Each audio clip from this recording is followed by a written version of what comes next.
सचिन की गाड़ी सड़क पर तेजी से दौड़ रही है। उसका चेहरा गंभीर है, आंखों में कुछ बेचैनी है। मन ही मन वह कई बातें दोहरा रहा है। सचिन बड़बड़ाते हुए, हर बात पर टोका जाता है, गाड़ी भी नहीं ले सकता चैन से। क्या मैं गलत कर रहा हूँ? एक बार में सब ठीक नहीं हो सकता। लेकिन कुछ तो शुरू करना पड़ेगा। गाड़ी अचानक एक मोड़ पर रुकती है। सामने एक पुरानी बिल्डिंग है। सचिन उतरता है, मोबाइल निकालता है, किसी का नंबर डायल करता है। सचिन, हाँ, मैं नीचे खड़ा हूँ, बात करनी है। कट टू, ऊपर की बालकनी में खड़ा एक लड़का नीचे झांकता है, फिर दरवाज़ा खोलता है। कुछ देर में दोनों सामने आमने सामने होते हैं। वो लड़का सचिन का भाई खजूर है, थोड़ा झिझका, थोड़ा सख्त चेहरा लिए। सचिन, बात करनी है, चल बाहर चलते हैं। खजूर गंभीर स्वर में, अब क्या बात करनी है? सब तो साफ हो चुका है ना?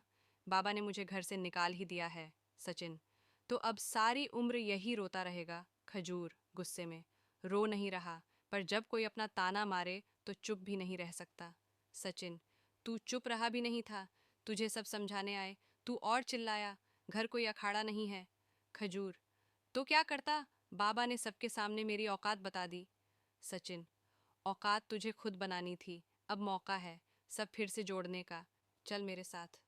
खजूर कड़वाहट से, मुझे दिखावा नहीं करना, और वैसे भी उनकी नज़र में मैं नाकारा हूँ। सचिन गंभीरता से, तो खुद को साबित कर, भागने से क्या मिलेगा? मैं गाड़ी लेने जा रहा था, पर लगा पहले वो ले आऊं जो घर से छूट गया है। थोड़ी देर तक दोनों चुप रहते हैं। हवा में एक बेचैनी है। खजूर नीचे ज़मीन की तरफ देखने लगता है। खजूर धीरे से, अगर मैं चलूं तो क्या वो मुझे देखना भी चाहेंगे? सचिन धीरे पर ठोस स्वर में, शायद नहीं, पर यही तो वक्त है कुछ करने का। क्या हम बस इंतजार करते रहेंगे कि हालात खुद ठीक हो जाएंगे? खजूर सचिन की आंखों में देखता है, फिर कुछ सोचकर धीरे से सिर हिलाता है। कट्टू, घर का दृश्य। शाम का समय है। काकू किचन में अकेली खड़ी हैं, कुछ काट रही हैं। बाबा अंदर कमरे में हैं। रिया और रोशनी टीवी देख रही हैं, लेकिन आवाज़ बंद है, जैसे कोई उत्साह बचा ही नहीं हो। तभी दरवाज़ा खुलता है। सबसे पहले सचिन आता है, फिर उसके पीछे खजूर।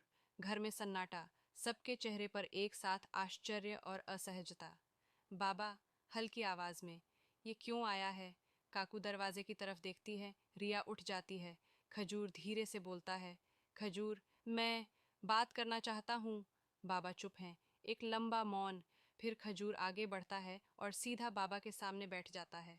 खजूर धीरे और साफ आवाज़ में, गलती मेरी भी थी, पर जो हुआ उससे मैं टूट गया हूँ। आपने जो कहा वो शायद सही था, शायद गलत, पर मैं ये रिश्ता नहीं खोना चाहता। बाबा कुछ बोलते नहीं, बस उसकी तरफ देखते हैं। बाबा, अब ये बातें क्यों याद आ रही हैं? खजूर, क्योंकि मैंने सचिन को देखा, लड़ते हुए सबको साथ लाने के लिए। मैं भी वही करना चाहता हूँ। काकू धीरे से पास आती है, उनके चेहरे पर नमी है। काकू, भूखा है? खजूर थोड़ा मुस्कुराता है। खजूर, थोड़ा। काकू आंखों में आंसू लिए, जा हाथ धो, खाना रख देती हूँ। बाबा थोड़ा खांसते हैं, फिर सिर झुकाकर कहते हैं, बाबा, गाड़ी कब लानी है? सचिन हैरान होकर, मतलब? बाबा, बोल तो रहा हूँ, सब साथ में चलेंगे ना तो अच्छा लगेगा। पूरा घर जैसे अचानक फिर से सांस लेने लगता है। रिया रोशनी ताली बजा देती है। काकू मुस्कुराकर सबको देखती है। कट्टू, अगले दिन शोरूम के बाहर नई गाड़ी पूरे परिवार की तस्वीर खींचती है। काका भी आए हैं, शांत लेकिन शामिल। खजूर ड्राइविंग सीट पर बैठता है, बाकी सब पीछे।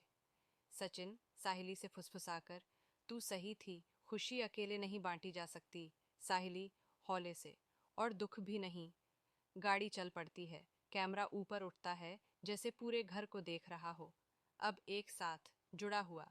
बैकग्राउंड में हल्का संगीत बजता है। फेड आउट स्क्रीन पर आता है। कभी कभी एक छोटा सफ़र पूरे घर को जोड़ देता है। अगर आप चाहें तो मैं इस कहानी को एक वेब सीरीज के रूप में अध्यायों में भी बांटकर लिख सकता हूँ। परिवार, रिश्तों, गलत फहमियों और सुलह की एक यात्रा के रूप में। बताइए आगे कहाँ से शुरू करें?